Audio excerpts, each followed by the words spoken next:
Welcome to the Convergence Advantage, a CIS 26 podcast. I'm your host, Tassal Michael, and today we're diving into a critical theme for the modern investment migration landscape, which is due diligence as a market signal. We'll explore how high-quality vetting has evolved from a routine safeguard into a powerful signal of strength and market value for CBI programs.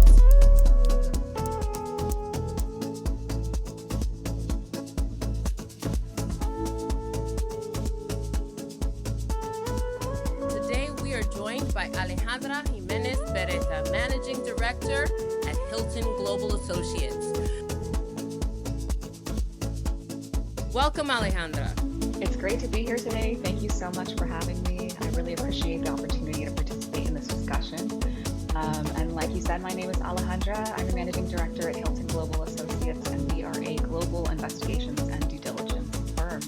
Specifically, I oversee our investment migration due diligence, so I'm really excited for this conversation. Well, you've already started. So talk to us about your firm's presence and role within the global risk and intelligence ecosystem. How does that role translate into the investment migration space? Absolutely. So Hilton Global Associates operates at kind of an intersection of a couple different fields, being corporate intelligence, geopolitical risk, financial crime prevention, reputation analysis. And we support a variety of different clients, including the investment migration space. So that would be, of course, sovereign governments, but also regulators, financial institutions, multinational corporations. And what we're doing is identifying risks and information that they can use to make intelligence driven decisions, actionable decisions that are then legally defensible.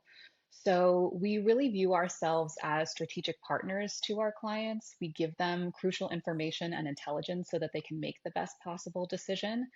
And those decisions then hold up to the test of time.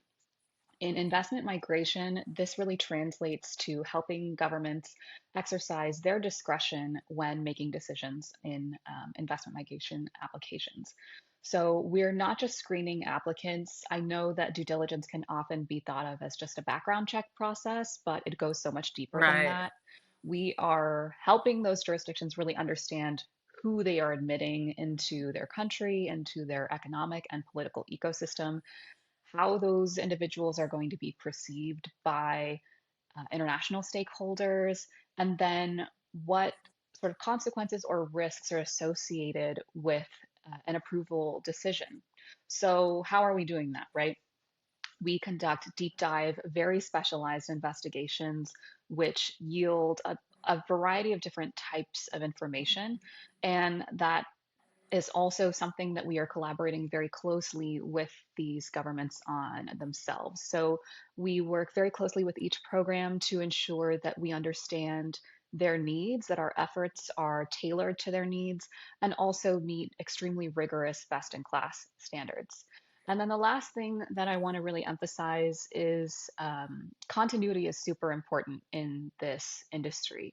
So, our leadership team has been working directly with investment migration units and government stakeholders for over 15 years across multiple phases of the industry's evolution. I personally have been conducting investment migration due diligence for over 13 years, so we really have seen it all. And that means that we're not just approaching this type of due diligence as a new market player. It is not transactional for us. We are not a rotating vendor. We have a lot of institutional memory, expertise, and long term perspective. And that allows us to really be a strategic partner to these programs. We want to continue to support these programs and make sure that we are helping them defend their decisions, stand up to regulatory pressure and global scrutiny, because we know that those things are continuing to increase as we have seen recently. Well, anyone who's in the industry has definitely heard of you guys. So we definitely know you've been around for a while. So, as corporate intelligence firms evolve from perceived background checkers, like you said, to trusted strategic partners for sovereign states, what is the one core priority that remains constant and non negotiable? That's a great question. I would say that independent judgment is probably our core priority.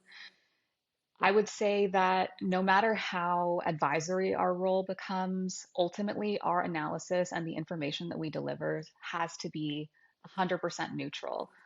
Politically neutral, we need to be commercially neutral. We need to be unpressured by the programs, by applicants, by any sort of outside influence that could sway the results that we're providing to our clients.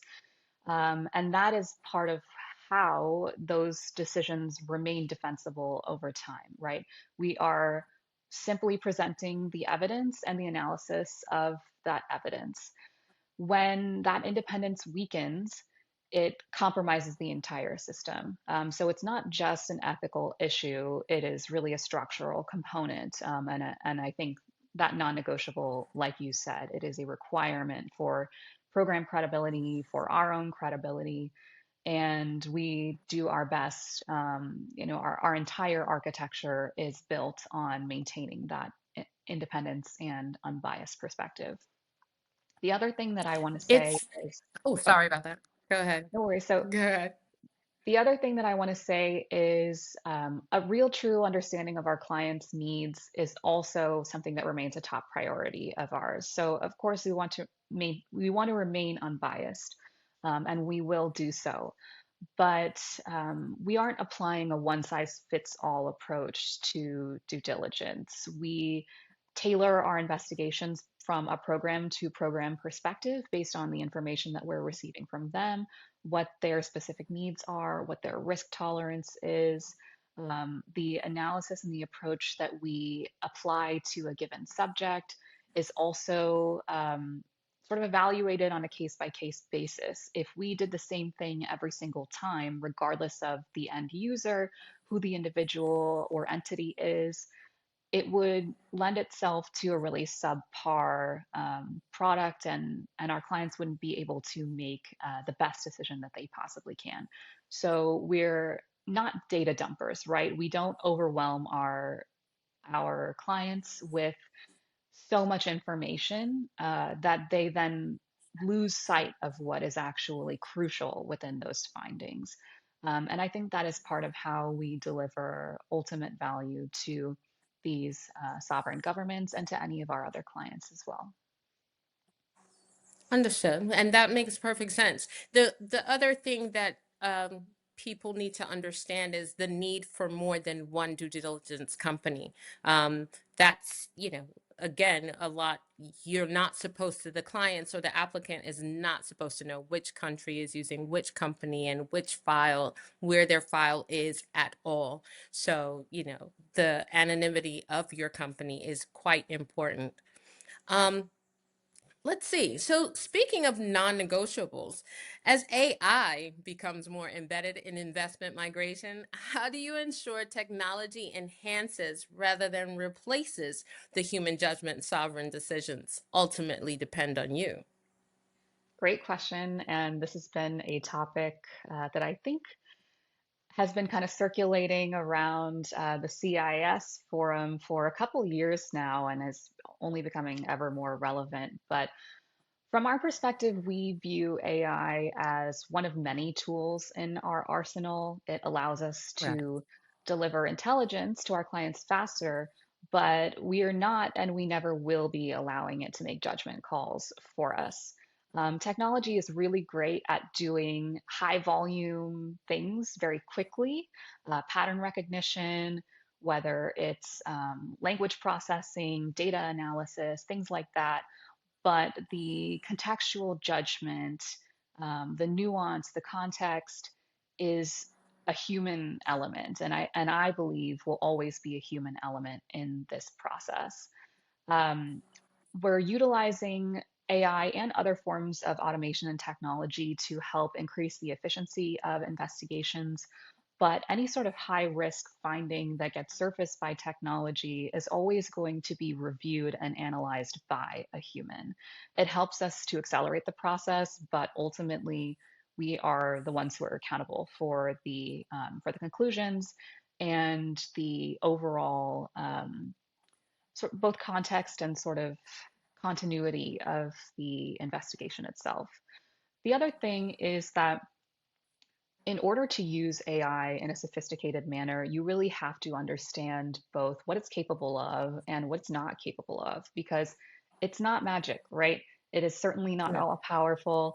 And I think where we've seen a lot of people really go wrong in any industry is this over reliance on AI and believing that it's this end all be all of solutions and that everything it's telling you is the truth.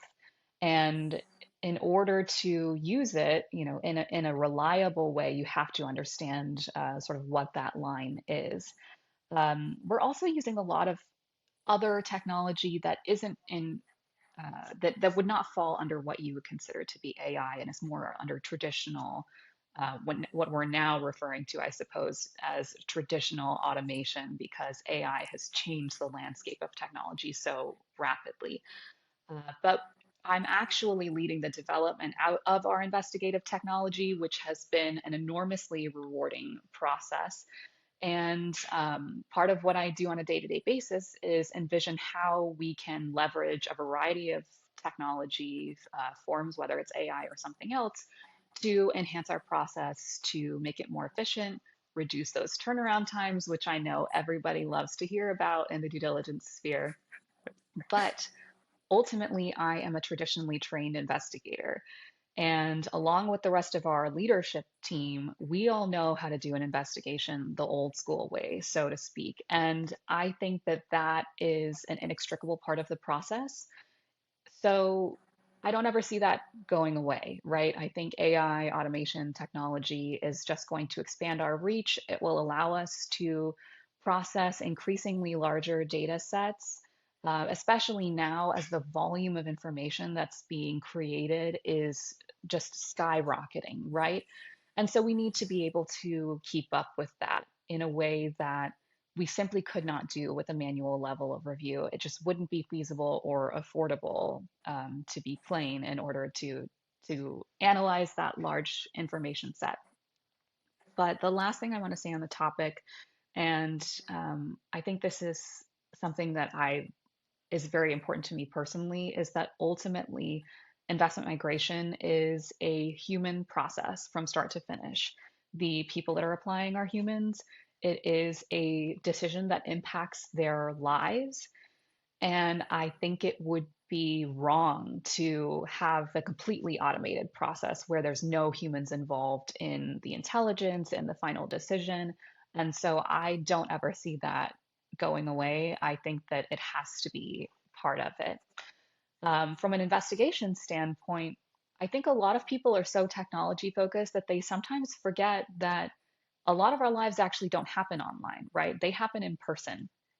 And so there is a manual component to investigations that cannot be replaced by technology because it exists outside the digital sphere. So, those human led inquiries where we're physically talking to people, or if necessary, conducting boots on the ground work, physically going to a location to verify information, that is something that, at least at this stage, AI cannot replicate because there's no digital element to it at all. And some of the most important intelligence signals just don't exist in databases, they don't exist digitally. They exist in the local context, in the physical space, in reputation. Um, and and so I think that there's the human element is a little bit double-sided there, right? It's always needs to exist in the decision, and it's always going to be part of the investigative process. Which we're so glad and thankful they added the interview side to the Caribbean Yes. CBI. And that has added such an interesting element to the investigation as well, really involving kind of all facets of the process. Whereas it used to be a lot more that you were sort of on paper, right? The applicant was on paper from the perspective of the due diligence providers. And now with the application process, it just brings that to life a little bit more. Definitely. So, staying on the subject of human touch, How much do contextual knowledge and understanding of local business nuances play a role in your reports for the Caribbean programs? I think it's crucial. I mean, like I mentioned, we can't apply a one size fits all approach to investigations. And that means not only understanding our clients' needs, but also understanding the local context of an investigation, right? How do people perceive due diligence investigations? Are they wary of, a third party calling to ask for information? What does one thing mean in one cultural context versus another? For example, there may be a, there may be a press article that seems really inflammatory, but could just be sort of par for the course in that particular industry, where that in itself is not necessarily a red flag. But if this were a hiring decision or something else, it would be a significantly higher weighted risk. So, in every facet of the investigation, the context is really crucial, right? This could range from the context of an applicant's source of wealth making sense with their professional history, with their education, with the industry that they're in. There are so many interconnected facets of the investigation that cannot simply be examined in isolation, right? We have to take a step back and understand, who are we looking at? Where are they? Does this make sense for their field, their country, their personal background, their family dynamics, and all of those things need to be then clearly communicated to our clients so that they have that understanding of who is it that's applying. Because you can't simply reduce people down to a set of data points, right? Um, a person is not just their titles or their educational credentials or their criminal record or lack thereof. They're not their bank accounts. So it's our job to interpret and analyze that information and then deliver it to our clients in a way that is quickly digestible for them. And you really can't do that if you don't have local expertise, if you don't have people that actually speak the language. While something like AI does, of course, allow us to quickly translate, there's still a lot of that nuance and context that is often missing if you're just doing, if you're just running through something through ChatGPT or Google Translate. It is not going to give you the same level of context that a native speaker would be able to. So I think that that is something that's incredibly crucial to the process. Again, we're talking about the human factor, and that takes me back to the interview process. I am telling you now, I have never, I'm one of these days, I'm waiting to stump one of the companies, the due diligence companies, with a language that they don't have. But so far, hasn't happened. You guys always seem to have someone on the team or able to get someone on the team to speak no matter any language that the client speaks. So I know that for a fact that you're not using any digital translators whatsoever.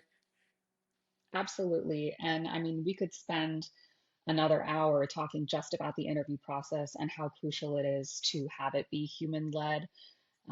If I know that there are AI and other technology driven solutions there for interviews, I really don't think that they're appropriate in a government context. Like you said, I mean, I think it would disadvantage the applicant unfairly. There's so much nuance that could get missed. It's just too risky. And so, that is part of our role, is to make sure that we can accommodate any applicant from any background with any language needs. So it's very important to us. And again, I don't see that human component um, going away. And plus, imagine how awful that would feel for from the applicant's perspective, for them to sign on or participate in an interview and they're talking to a robot. That's that's not going to feel great for them. Not at all. Not at all. So let's dive into the fact that due diligence as a market signal is an integrity premium. Would you agree that while the mandate of due diligence hasn't changed in the past 5 years, the level of expectation and the consequences of failure have intensified? Definitely. I think that ultimately the mandate remains the same. I would say what has changed is how due diligence is functioning in a global environment. So it is a signal to the outside world, right? It's no longer just a safeguard.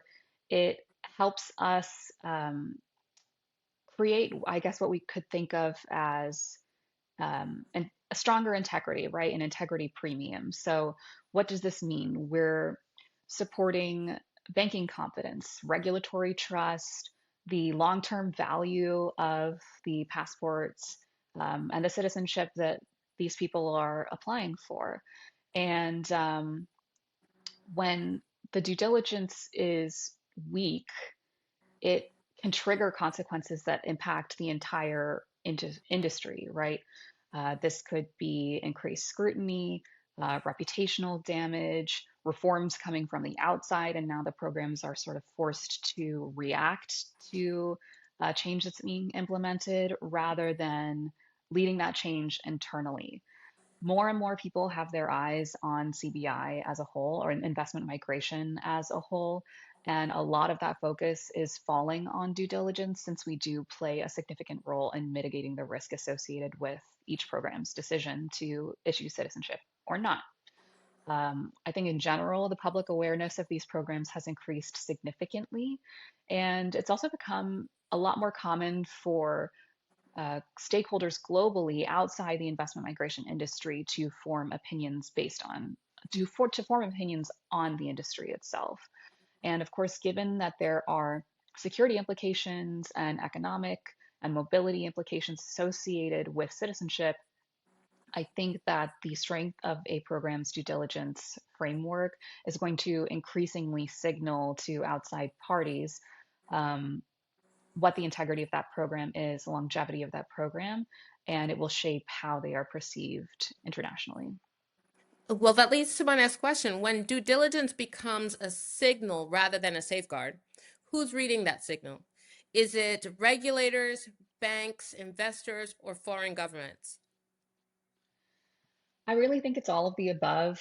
Essentially, anybody with any sort of cross border risk would be reading that signal, right? So, this could be, like I said, regulators, banks, AML teams, foreign governments who are assessing the reciprocity of their relationship with with the program holders.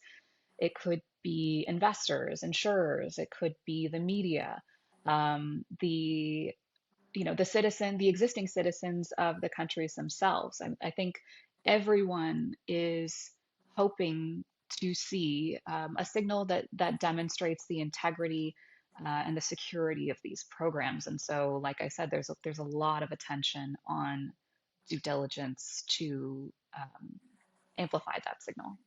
Okay.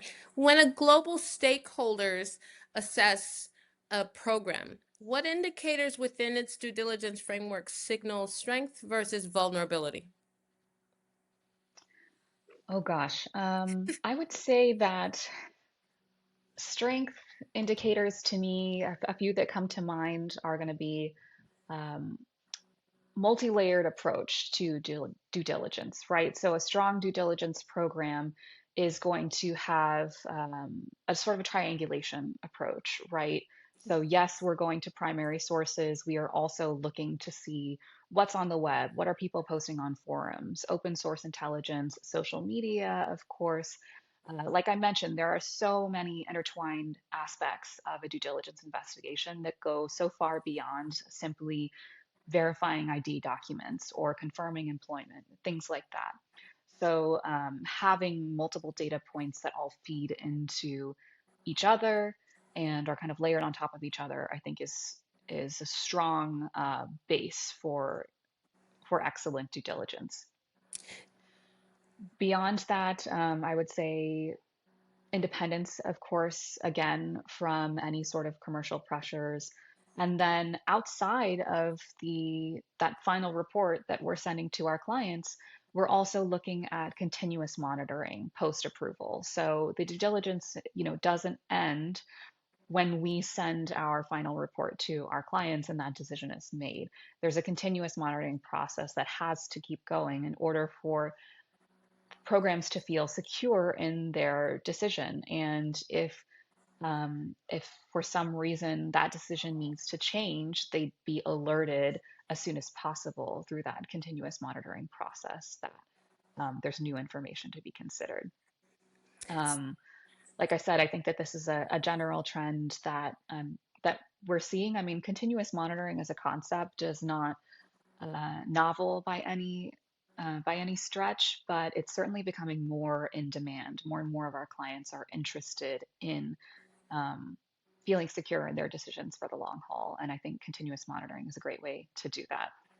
I'd say on the vulnerability side, it's the opposite, right? So over reliance on database records, on technology solutions. I'd be particularly concerned about people promising instant results. From an investigator's perspective, you know that this kind of stuff takes time. Right. Um, so, whenever we start to see people promising either uniform timelines, regardless of jurisdiction or regardless of the information that they're trying to surface, that's where we start to question, okay, what is actually involved in that due diligence? And so I think it does take a little bit of savvy to understand what's being promised and is that actually realistic?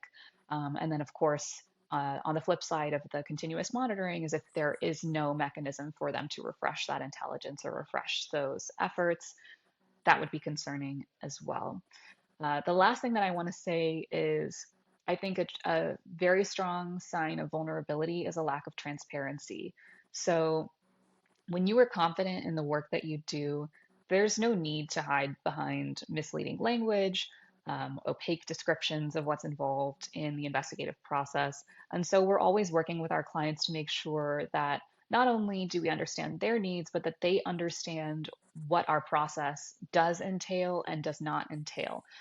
Because as due diligence providers, we are technically third parties, and so we are subject to some limitations, right? We are not all powerful either. And our clients need to understand where our efforts necessarily stop, what's restricted from our access, so that they can make an appropriate decision based on that. Where we start to get concerned, or where I would again say is a sign of vulnerability, is if somebody's trying to conceal that process or overpromise what they're actually able to access, how quickly they're able to access it. And so, again, that's where I would really encourage people to probe a little bit deeper, see if they can peel back the layers between, okay, what actually is this source? How did you get this information? Is it even compliant to be delivering this information? It goes, there's so many layers to that conversation, but I think those are really, really critical indicators of strength versus vulnerability. You kind of already touched on my next question because I was going to ask you how quickly can some of these signals impact market perception?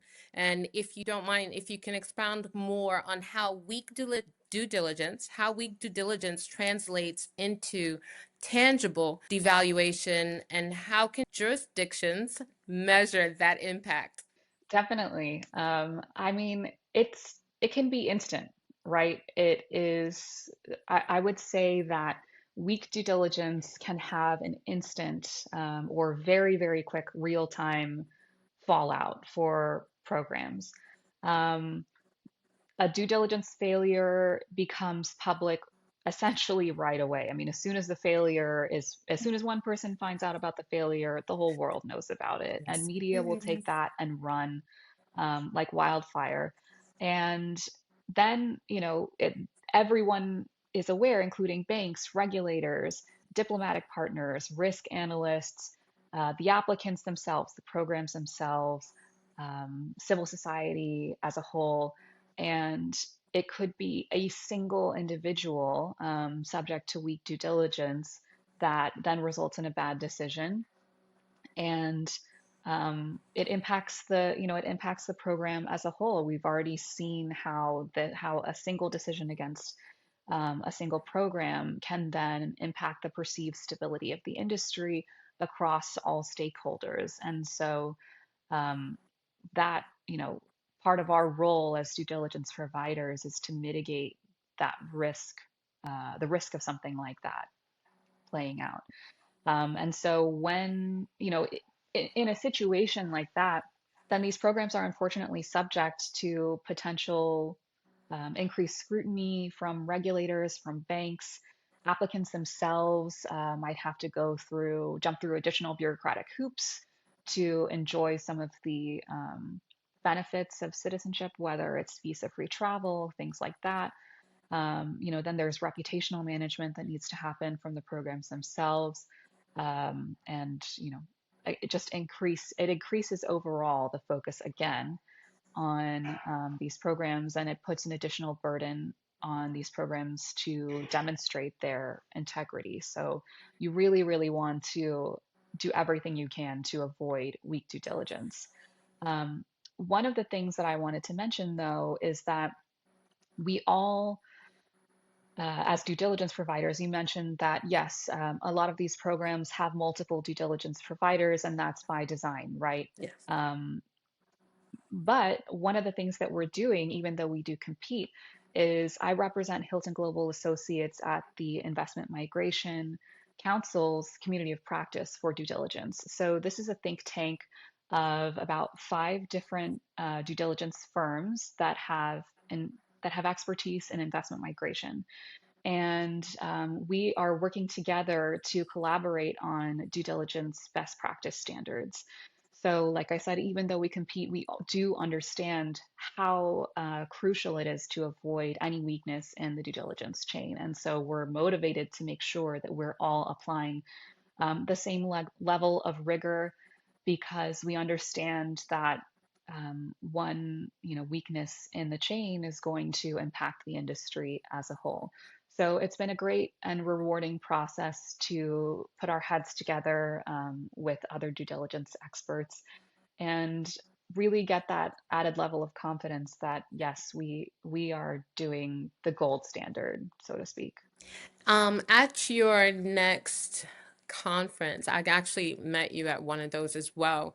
A lot of the agents there were explaining that it would be really nice to have a training and or meeting of the minds so that we can understand and provide you with the correct and most, beneficial documents from our clients. As you said, each family, each application is different, each situation is different, but based on certain limitations, if we were able to have some kind of network where we would be able to ask questions ahead of time before putting in an application. Right. And part of that discussion that we're having in that community of practice is definitely centered on document standards and recommendations, because from an investigations perspective, what we need from a documentation standpoint definitely differs from necessarily what a program may be requesting, right?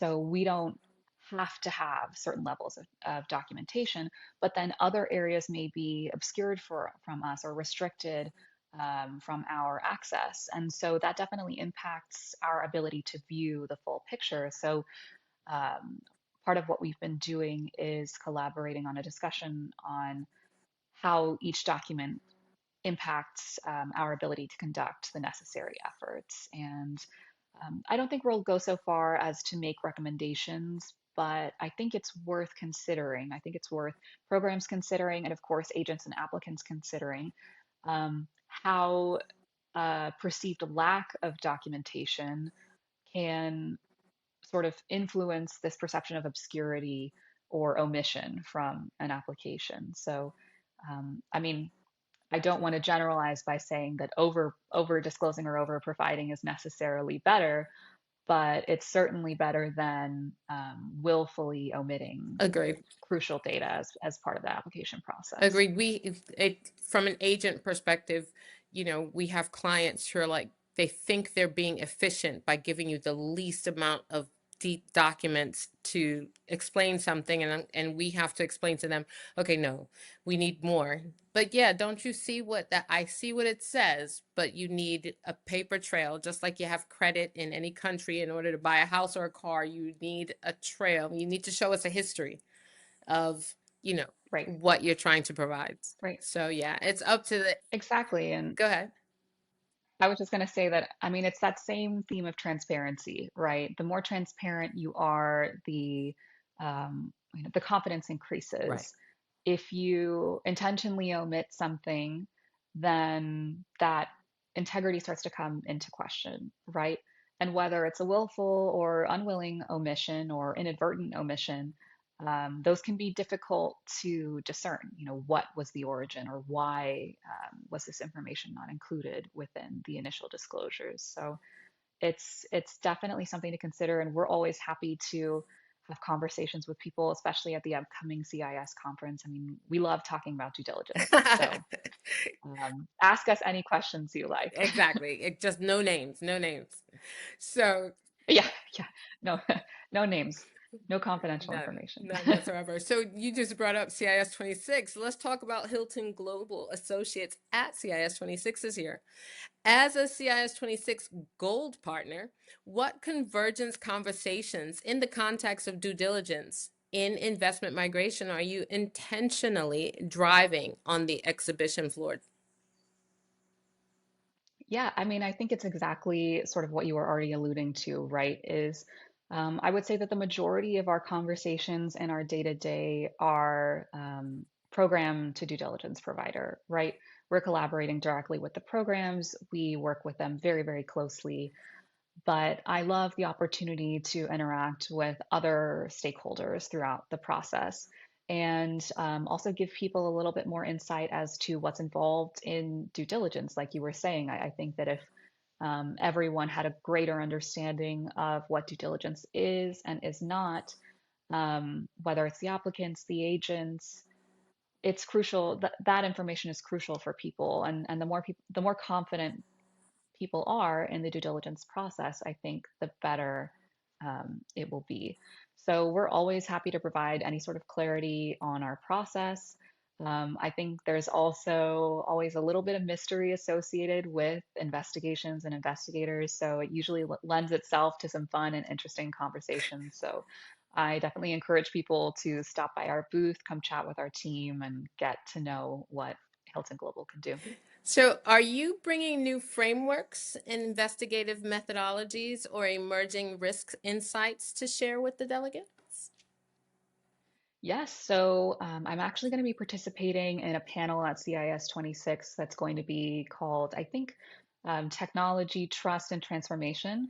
And it's about AI, technology through every facet of the investment migration lifecycle, right? So, how can the programs use technology? How can due diligence providers use technology?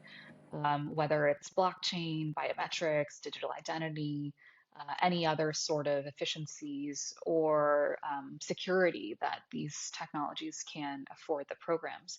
At the same time, we'll also be discussing potential risks, limitations associated with those technologies as well. On the due diligence side, of course, there is an additional sort of challenge that has been posed by deep fakes, AI content generation. And so I'm sure we will delve into that topic as well. But I think it's always a really fun and interesting conversation. So if there are any CIS delegates who are just generally interested in technological information or just want to be, or maybe just eager to see the due diligence turnaround times get shorter, whatever your interest is, I think it's going to be a panel that's worth attending for sure. I think I might have asked you that question when I first met you. Guilty as Yeah, I mean it's been an ongoing topic, I think it's not going away. It's certainly not going away, and so it's a real thing that we need to discuss. And I think it's always worth discussing innovation. There's always opportunities to improve and see what we can and should not take advantage of. agree. And it goes back to what we were just saying. The more transparent the client is, the less, back and forth there is, because it's easier if we give you everything up front and then you have to request documentation, then there's a lag in time in us actually receiving the request and then requesting it from the client, receiving it from the client, turning it back to the country and the country turning it back over to you, you know. Right. Yeah, and it's already a lengthy process, so Why extend that? Exactly, exactly. So for delegates seeking ROI from CIS 26, what strategic questions should they be asking risk intelligence partners like Hilton Global Associates? I think really anything. Like I said, we love talking about investigations. We're passionate investigators at heart. So anyone who's interested in mitigating any type of risk, I think that that's a conversation we'd be happy to have with them, whether it's investment migration related. We also, like I mentioned at the beginning, do a number of other types of due diligence, whether it's pre-investment, any sort of either transaction or situation where you're making a decision that involves significant risk. That is something that we can help you with. And so we encourage everyone who is maybe interested in seeing whether due diligence could be a fit for them or something that can assist them with their decision making needs. I think that we're well positioned to help. Agreed, not just with the application itself. That's very true. Right. So, how should CBI units, intermediaries, and regulatory stakeholders think differently about due diligence in light of the investment migration industry's new architecture? I think ultimately, I mean, due diligence, it's about reputation, right? Maybe we could call it reputation underwriting. So the citizenship process, it's not just about the applicants, it's about the programs themselves. It creates a long-term obligation for the issuing state. And if people can understand how crucial due diligence is in that process, I think the patience for the process will increase as well. Agents hopefully understanding that a rejection of an application is not, you know, it's not an isolated thing, right? It is contributing to the resilience of the program. It's not about loss of revenue. Um, I would also say it's about aligning incentives away from just pure volume, right? So we're not trying to just cram in as many applications as possible. Each one needs careful consideration and has a real impact if it's not handled appropriately. And ultimately, kind of like I was saying before, it's about valuing good, defensible intelligence over volume and speed, right? So, yes, I know that everybody wants everything instantaneously, but I do think that the due diligence process can require a little bit of patience, but it's worth it. It is worth it to feel secure that you are making a decision that's defensible and it's going to hold up to the test of time. So I know that the due diligence process can kind of elicit groans of annoyance from some people, and we're always, getting asked to speed up our process and things like that. But it is really crucial in safeguarding the continuity of these programs and really any area where a decision is being made where risk might be present. So I know that the programs themselves are already well on board with this mentality. Like I said, we work very closely with them and we're all on the same page. So if all other stakeholders within the industry and also outside of the industry um, understand that that's our role as well, I think it's only going to benefit everyone involved. Maintaining the integrity of the program, uh, the safety of the client's documentation, all of that outweighs how much money you can make from the number of applicants. Right, All of it. right. Yep. Well, let's look into the future, the magic glass. In the next phase of global capital mobility, will the programs that thrive be those that move fastest or those that send the strongest integrity signal? I'd have to go with the strongest integrity signal for sure. I mean, I know, again, everyone wants everything as fast as possible. We're definitely in an era of convenience culture and instant gratification. But from a regulatory perspective, integrity is going to be the crucial differentiator. So if everyone in the process feels confident that an appropriate level of rigor is being applied, I don't think there's going to be any doubt that the programs with the integrity approach are going to enjoy longevity. When you focus on speed, you're just opening yourself up to additional risk, potential for error, and you really, especially in an industry like this, uh, I just don't think that doing things faster is necessarily going to yield any sort of desirable outcome. Never will, never. So the Caribbean region now has a common regulatory body. With this convergence, is there a danger that due diligence becomes less about neutral standards or more about geopolitical alignment?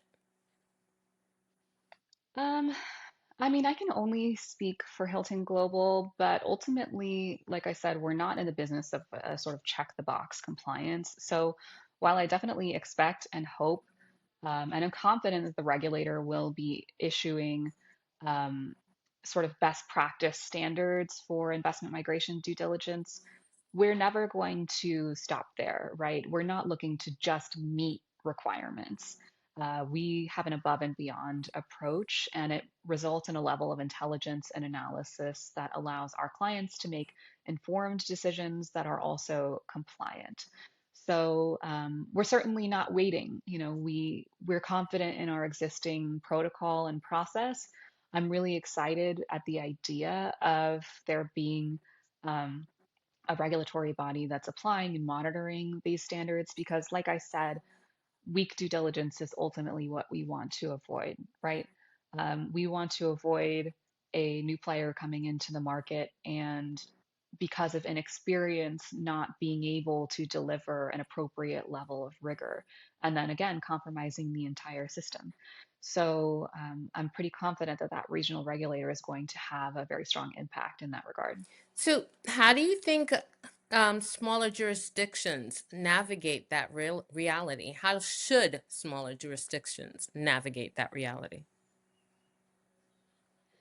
I think that, again, it's going to be all about transparency, compliance, and just integrity in the overall design. So, if from the start, new or smaller programs have that compliance, the due diligence, and strength by design, and are transparent in their processes, they are going to be so much more successful in shifting perspective, in shifting the outside perspective of risk to one of success. So I think that to me, that is really it.